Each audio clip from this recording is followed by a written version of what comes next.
Lucas had been a very wealthy farmer, but he hadn't managed his farm wisely and had been very careless with his money.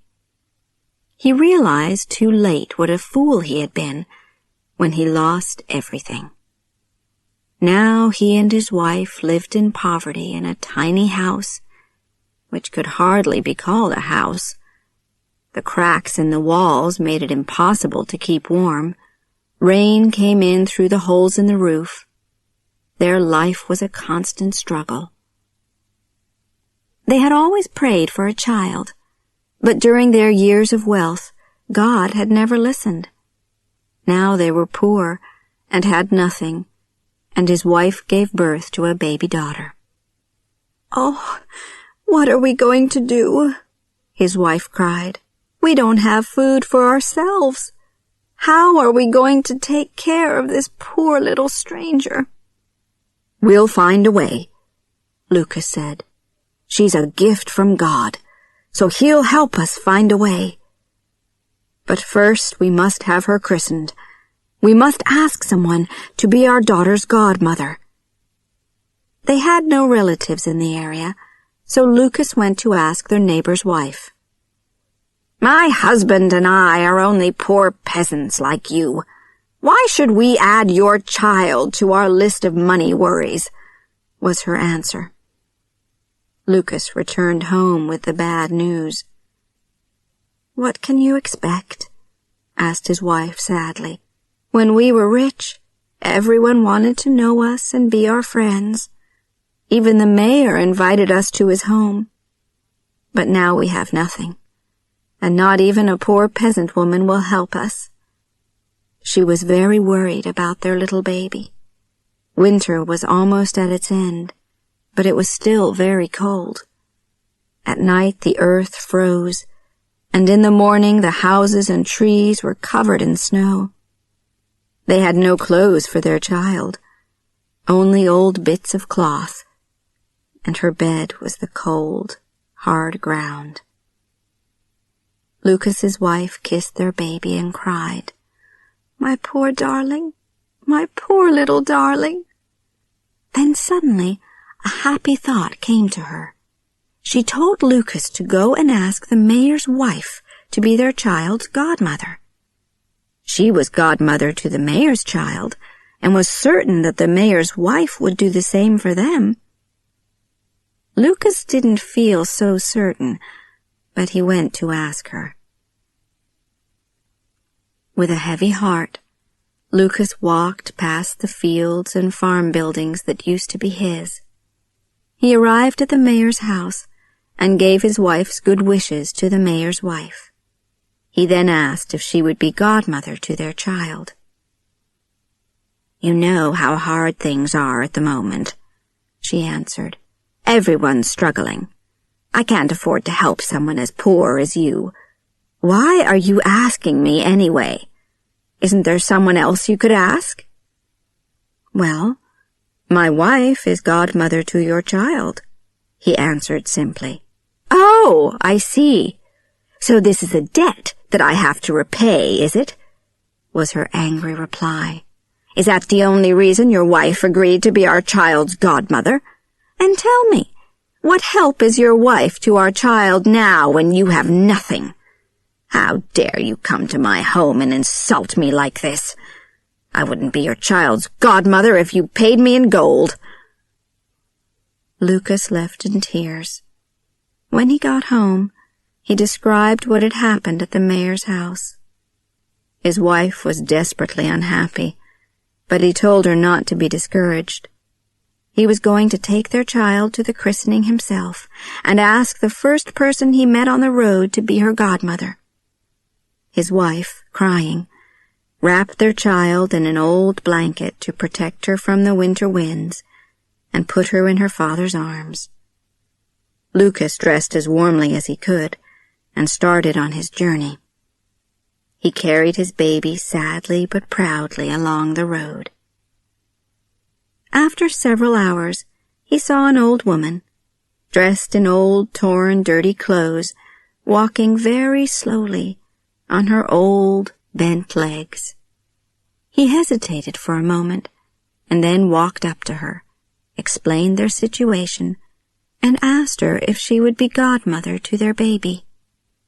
The old woman smiled warmly, took the tiny baby in her arms, and said, "Yes, of course I will.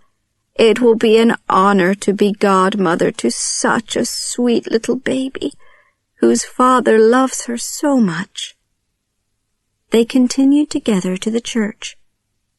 The priest was just getting ready to leave when his assistant hurried up to him and whispered that some people were arriving. "Oh, no," said the priest, who wanted to get home for his supper. "Who is it, and what do they want at this late hour?" "It's only Lucas," answered his assistant. "You know, the one who lost everything. He's as poor as the poorest peasant now." As they approached the church, the godmother saw that the assistant was whispering something unkind to the priest. So as they entered, she pulled from her old dress a golden ducat and pressed it into the priest's hand. The priest was amazed. He looked at the ducat, then at the old woman in her torn clothes. He then quickly whispered to his assistant to prepare for the baby's christening. The christening ceremony that followed was suitable for the wealthiest of merchants. The little girl received the name Marischka. After the christening, the priest walked with them to the door of the church. His assistant walked with them all the way to the gate, hoping for a nice reward. The old woman gave him a golden ducat, which he received gratefully. When Lucas and the old woman reached the place where they had first met, she handed the baby to him. She then reached into her pocket and pulled out another golden ducat, which she put inside the baby's blanket. She smiled at Lucas and said, "This is my gift to your child. This will provide enough money to bring her up well and give her everything she needs. This child will bring you and your wife great joy and comfort, and when she grows into a woman, she will have a long and happy marriage." The kind godmother then touched the ground, and suddenly a beautiful rose bush appeared, covered in sweet-smelling flowers. Lucas bent down to admire the lovely flowers, and then turned to thank the old woman. But she was gone. He was amazed and confused. "Goodbye," he called. "Thank you, kind godmother." He stood there, holding little Marischka, looking all around him. He would probably have stood there for hours if Marischka hadn't started crying for her supper. So he began walking, and as he walked, he thought about all the wonderful things that had happened to him that day. At one point he stopped and felt in Marischka's blanket to make sure that the ducat was still there, that he hadn't dreamed it. He took it out, and suddenly it became 10 ducats and fell out of his hand all over the ground. Again he stood there not speaking, full of amazement. He gathered the ducats up, laughing, put them in his pockets, and almost ran with Marischka back to his home. Lucas's wife had been waiting anxiously at home, hungry, thirsty, and cold. There was no food in the house, and no money. She was very surprised when Lucas ran in with a happy smile on his face and told her all about the kind godmother. When he finished, he told his wife to take the godmother's christening gift out of Marischka's blanket. The wife reached in and pulled out the ducat. Suddenly there were 10, 20, 30 ducats. She cried out in happiness and surprise. The ducats flew out of her hands and rolled all over the floor. They both began to pick the ducats up. But wherever there was one, another 10 appeared. In the end, there was a beautiful golden pile shining in front of them. They fell onto the floor, laughing and crying at the same time. Then Lucas's wife was suddenly full of fear. Could this money be an evil curse? Maybe the woman is an evil spirit who wants to buy our souls. Lucas laughed. Don't be silly, he told her. What evil spirit would go into a church? But Lucas knew this godmother wasn't an ordinary woman. Maybe she was a good spirit, sent by God to help them. He warned his wife, however, that they must guard their secret. He told her to hide the money and not tell anyone the true story. He then took 1 ducat for the mayor to change so he could buy eggs, flour, bread, and milk. When he asked his wife what else he should buy, she immediately answered, "Our land, our house, our animals, our fields." "Tomorrow morning," Lucas replied happily. Then his wife became very serious and said, "But Lucas, please manage them more carefully this time."